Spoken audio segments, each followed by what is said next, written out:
still going on strong with the spooky month here. And I got another top 5 video. I did the worst Goosebumps. Now I'm going to do the best. So I'm going to start this off with number 5 of Let's Get Invisible. Season 2, episode 13, aired 11/1/1996.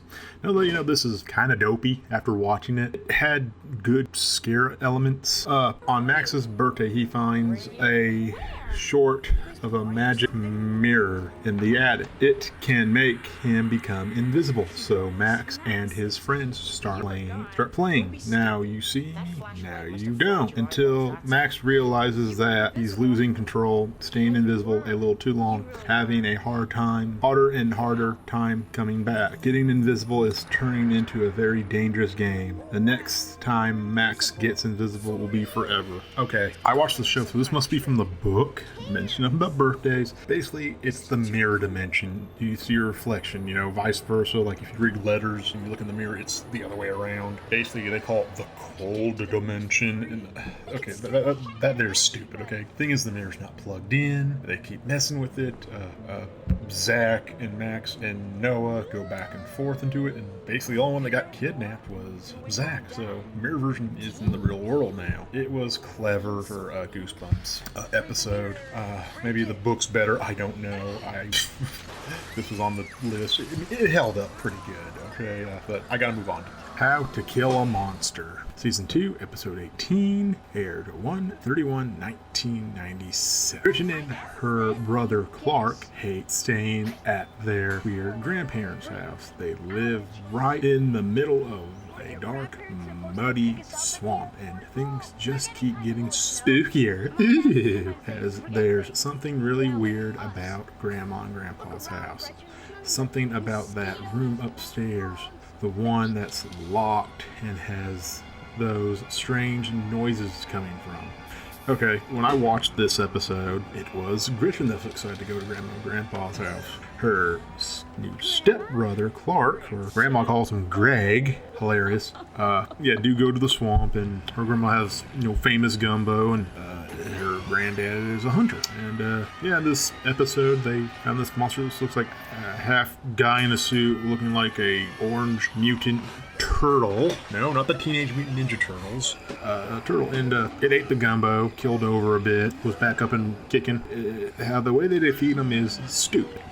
Clark stuck his hand in there, and yes, the monster got his allergies. He sneezed, and then he blew up into green goo. That's the episode. Until the note says, "Don't go outside after dark." There are more of those things. Yeah. But like this, I have to go on to the next one. Number 3.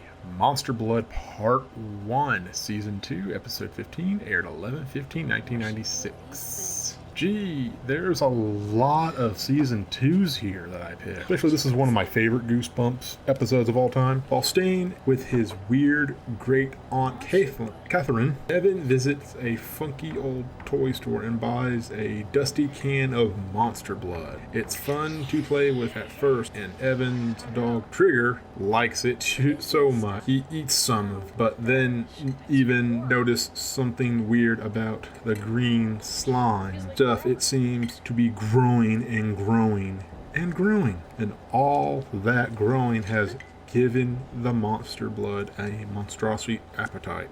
Okay, first off, I guess this is from the book. They find the jar of Monster Blood in, I guess, a bookshelf in the Hot Door. It's been a while since I watched those. I just have a good memory that I liked this episode a lot.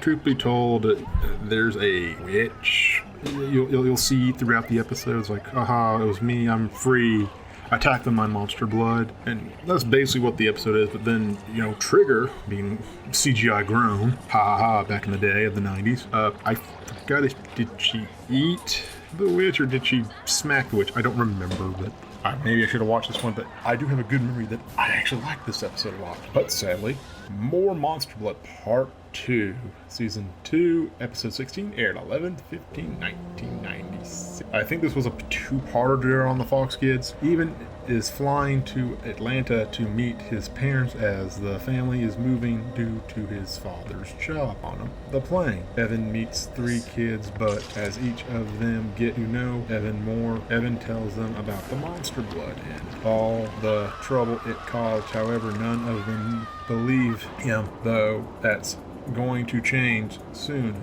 very soon, because the monster blood has followed Evan and now it's going to cause a very frightening flight. Okay, first off, I think the monster blood snuck onto the plane. Secondly, they're returning from the aunt's house. But yes, there's all commotion on the plane. It's eating everything.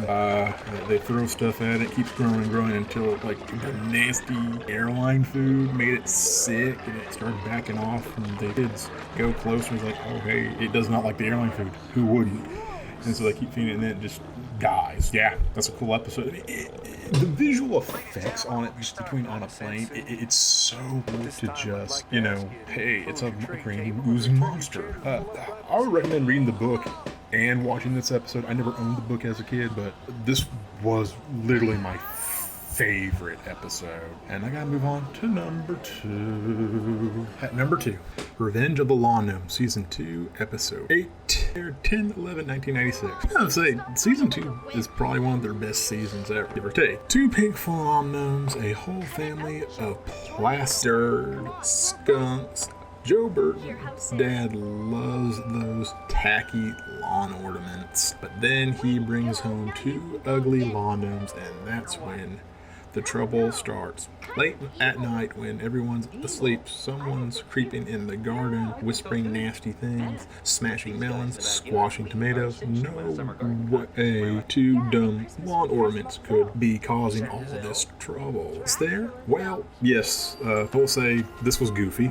The midgets that were in the lawn gnome uniforms looked goofy, but only I say little people, as I have to call that. But yeah, their next door neighbor is a formal drill sergeant, and he blames that Joe's going behind there, smashing and vandalizing, so he can't win the garden. But once enough was enough, he took the ugly lawn gnome off of his lawn because he thinks Joe is putting them there. When they stay in the light, they freeze. When they're in the dark, they can move. So when he picked it up and got it out of the light, the lawn gnome bit the sergeant, and he became a lawn gnome. And the judges found the world's most ugliest lawn gnome, so that is one ugly lawn gnome. Alright, before we get to our number 1 pick, I have some honorable mentions here. Where are they? Who, my lord? The children. Where are they? What children? Trifle with me, girl. I know they're here. I may be 657 years old, but I can still sniff out a meal. Hurry! Hurry up!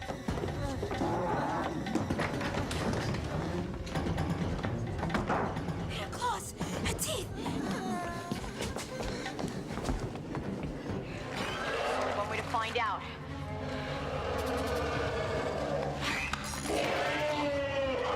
The laser guns!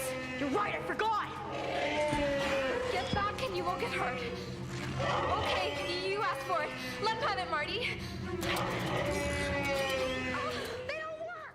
Okay, at number 1, Stay Out of the Basement, Part 1 and 2, Season 1, Episode 12, aired 1/26/1990. When Margaret's dad gets fired from his job as a botanist, which is plants, he brings acting weird and spending all his time down in the basement. But no one seems to notice his odd behavior or hear the strange noises coming from below, except for Margaret. She really scared. Has her father turned into a mad scientist? Her brother, Chasey, thinks she's nuts. That's until he finds out that Dad has been eating plant food.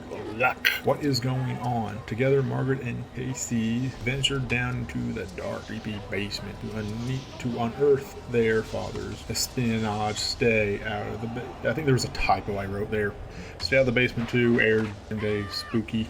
Basically what happened, he eat plant food, and then he's basically a clone of the father because he's a plant, right? So he's eating plant food, he's mixing up stuff to turn them, the kids, into plants. So Dad keeps saying stay out of the basement, so basically an experiment went wrong. Like Body Snatchers, if you think of that movie, swap places, and when you start sleeping with a bed full of worms, dirt, what plants need to grow and survive. Margaret and Chase try to stop it. And this is like a very beloved episode from the book to the show. I definitely recommend watching this one. It's a good sit down and turn the lights off kind of scare. Guys, that's going to be it for my top 5. Sadly, if you like what you saw, hit that like button. Let me know you love these videos. Hit subscribe if you haven't already, and turn on that notification bell to know when I have more videos. You can follow me on my Instagram, Twitter, and my Ko-fi if you want to support me on my social medias.